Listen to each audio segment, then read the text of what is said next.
वर्ष 2014 2 अक्टूबर महात्मा गांधी की 150वीं birth anniversary पर मोदी सरकार ने स्वच्छ भारत मिशन की शुरुआत की। हमने देखा कि बहुत सारे मंत्री, विधायक, सांसद, यहाँ तक कि हमारे माननीय प्रधानमंत्री जी भी हाथ में झाड़ू लेकर के पब्लिक प्लेस की सफाई करते नजर आए। हालांकि वो क्षणिक ही था, उसके बाद उसकी तस्वीरें, ज्यादा महत्व जो है तस्वीरों का ही था, वास्तविकता से उसका कोई सरोकार नहीं था। आखिर वो मंत्री हैं, उनका काम झाड़ू लगाना थोड़ी है। लेकिन मुझे लगता है ये लोग अपना काम अगर प्रभावी ढंग से करते तो तस्वीर शायद कुछ और होती। अब चूंकि अपना काम बढ़िया नहीं कर रहे हैं और झाड़ू लगाने में ही बढ़िया है, तो इनको झाड़ू लगाने के ही काम पर लगा देना चाहिए। क्योंकि स्वच्छ भारत मिशन पर कैग की रिपोर्ट आप पढ़िए, कितनी अनियमितताएं हैं फंड्स को लेकर के। ग्राउंड रियलिटी क्या है, मैं आपसे पूछता हूं, जितने पब्लिक टॉयलेट बने क्या वो फंक्शनल हैं? क्या वो मेंटेन किए जाते हैं? क्या उनकी सफाई होती है? क्या वहां पानी आता है? नल खराब हो जाता है तो ठीक करने वाला कोई नहीं। और साहब ये कहीं इधर उधर नहीं है, अपने सरकारी दफ्तरों में इसको देख लीजिए। क्या बताएं, क्या आपको नहीं पता है सीढ़ियों से चढ़ते समय कोने पर कहीं पर दीवारों पर ये जो गुटखा चित्रकारी हो रही है, इसके चित्रकारों पर रोक क्यों नहीं लगाई जाती है? उनको सजा क्यों नहीं दी जाती है? जो खुलेआम स्वच्छ भारत मिशन की धज्जियां उड़ा रहे हैं। जहां लिखा होता है यहां थूकना मना है, 200 रुपए जुर्माना, वहीं पर थूक थूक करके दीवार का उन्होंने पेंट खराब कर दिया है। और ये केवल सरकारी दफ्तरों तक सीमित नहीं है। आप न्यायालय परिसर में चले जाइए, जिला न्यायालय में चले जाइए, हाईकोर्ट में आप चले जाइए। लखनऊ हाईकोर्ट में तो हालत ठीक ही ठाक है, लेकिन कहीं आप इलाहाबाद हाईकोर्ट में चले आए तो स्थिति बद से बदतर है। दफ्तरों में लोग बैठे हैं, यूरिन की स्मेल से नाक के बाल तक जल जा रहे हैं, और आपके कागजों में मौसम गुलाबी नजर आ रहा है। ये नहीं चलता, ये नहीं चलने वाला, ऐसे नहीं होने वाला साहब। क्योंकि जो जिम्मेदार लोग हैं, पहले अपना कैरेक्टर साफ करिए भाई साहब।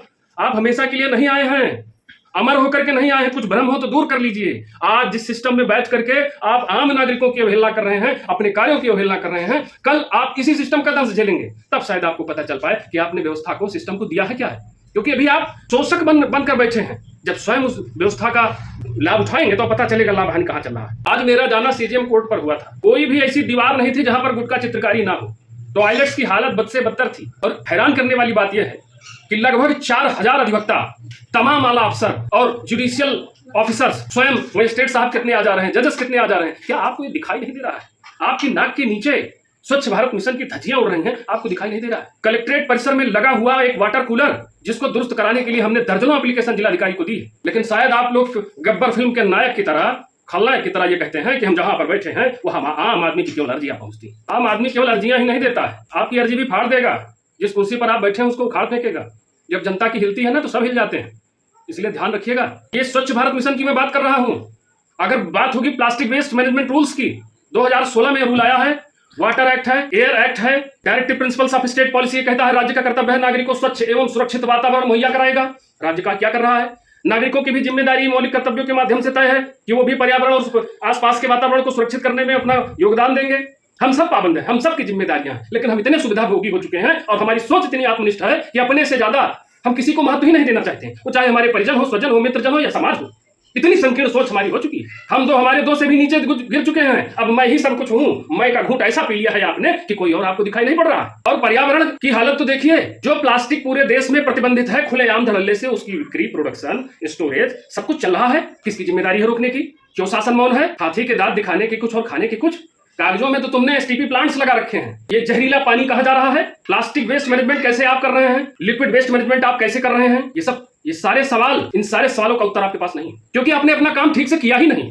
तो 2014 की वो तस्वीर हमारे स्मृति पटल पर जीवंत होती है, जब बड़े बड़े विधायक मंत्री झाड़ू लेकर के सड़कों पर निकल पड़े थे फोटो खिंचाने के लिए।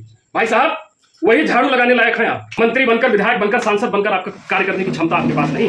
ध्रुवीकरण करके सत्ता से पैसा, पैसे से सत्ता, इस तरह से तुम व्यवस्था का हिस्सा बन चुके हो। लेकिन औकात, क्षमता, हुनर तुम्हारी केवल झाड़ू फेरने की है। और वो झाड़ू तुम फेरते हो जमीन पर नहीं, जनता के गाड़ी कमाई के पैसे पर। गाढ़े पसीने की कमाई जो जनता की है उस पर तुम झाड़ू फेरते हो। सदन में कार्रवाई होती है, सदन में चर्चा होती है, वास्तविक मुद्दों पर कितनी बार चर्चा होती है? केवल राजनीतिक टकराव चल रहा है। तो स्वच्छ भारत मिशन को अगर आपको पूरा करना है, वास्तव में आप स्वच्छ भारत मिशन को अंजाम देना चाहते हैं, सबसे पहले अपने चरित्र को साफ करना पड़ेगा। अपने ईमानदारी से जो भी व्यक्ति अपना कार्य करता है वो देशभक्त है, देश हित के लिए वो काम कर रहा है। लेकिन अगर ऐसा नहीं हो रहा है तो सिस्टम खोखला है और एक बड़े स्तर पर, व्यापक स्तर पर परिवर्तन की आवश्यकता है।